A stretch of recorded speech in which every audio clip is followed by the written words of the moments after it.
सारे रात खुल जाएंगे, आप यहाँ नहीं रुक सकते। तुम अपनी मैं इतनी खुद गर्ज हो गई हो, अच्छे और बुरे के हाथ भूल चुके। तो उसकी शादी हुई, ईशल के कहने पर अक्सर होता जा रहा है। वो सच हमेशा यार मजाक बता रहा था, यही सच था। हेलो फ्रेंड, आयजा जिस तरह इस घर का इक़्तिदार हासिल करने के लिए हर हद से गुजरने के लिए तैयार हो चुकी है, उसे देखकर आयजा की मां दहल कर रह गई थी। जो बात उन्हें समझने में उम्र गुजर गई थी, वही बात वो आयजा को समझाना चाहती थी, लेकिन वो तो इक़्तिदार हासिल करने की ज़िद में सोचने समझने की सलाहियत ही खो चुकी थी। उसे अपनी माँ की रोक टोक बहुत बुरी लगेगी, इसलिए वो साफ साफ अपनी माँ से कहेगी कि उसे जो करना है वो अच्छी तरह जानती है, लेकिन अब वो अनाया और ईशल को अपनी मर्ज़ी से चलाने के लिए किसी की रुकावट बर्दाश्त नहीं करेगी। इसलिए बेहतर है कि वो भी अपने घर चली जाएं, क्योंकि इनके यहाँ रहने का सबसे बड़ा डर यही है कि कहीं इनाया की कोई बात सामने ना आ जाए। अगर ऐसा होता है तो सारे राज खुल जाएंगे और वो मुश्किल में आ जाएगी, इसलिए अब वो यहाँ नहीं रुक सकती। वो अनाया को अपने तरीके से हैंडल करेगी। अब आयजा की माँ को भी एहसास हो जाएगा कि उन्होंने बेटी का साथ देकर बहुत बड़ी गलती कर दी थी, इसलिए वो आयजा से बहुत दुख के साथ कहती हैं कि शायद अनाया बिल्कुल ठीक कहती है कि वो अपनी मैं में इतनी खुद गर्ज हो गई है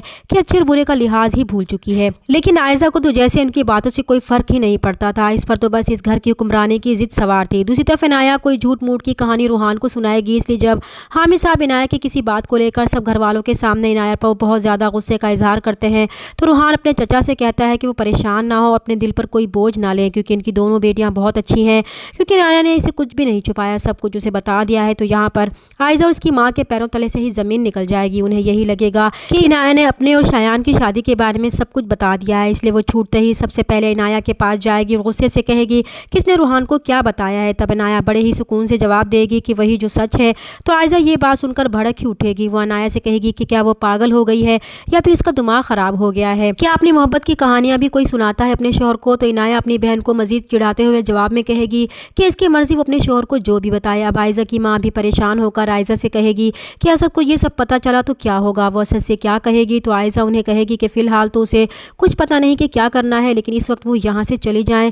वो अब अपने तरीके से इनाया को हैंडल करना चाहती है। दूसरी तरफ ईशल का शक भी अब यकीन में बदल जाएगा, इसलिए वो आशिर से भी कहती है कि इसने कहा था ना उसे कि आयजा भाभी और इनाया के दरमियान कुछ ना कुछ चल रहा है, और आज तो हामिद अंकल के गुस्से ने इस बात को कन्फर्म भी कर दिया है। तो आशिर को भी अब ईशल की बात पर यकीन होने लगा था। जब आशिर ईशल को इसके माँ बाप से मिलवाने ले जाएगा, तो यहाँ पर भी आयजा यही जाहिर करेगी कि आशिर और ईशल उन्हें बताकर नहीं गए। तब असद को बुरा लगेगा कि ईशल से शादी के बाद आशिर बहुत ज़्यादा खुद सर हो गया है।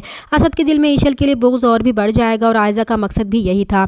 जब ईशल अपने माँ बाप के घर जाती है, तो वहाँ पर शायान उसे अपने और अनाया के निकाह की तस्वीरें भेजता है।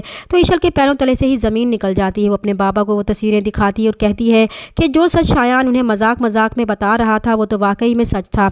अब ईशल की माँ को बहुत गुस्सा आएगा। वो ईशल से कहेंगी कि इतना बड़ा धोखा हुआ है रूहान और उसके ससुर के साथ। अब ईशल को भी समझ में आ जाएगा कि आयजा ने कितनी चालाकी से ये सब छुपाया है, और अनाया भी रूहान को धोखा दे रही है। चैनल पर नए हैं तो प्लीज़ चैनल को सब्सक्राइब कर दें। मिलते हैं नेक्स्ट वीडियो में, तब तक के लिए अल्लाह हाफिज़।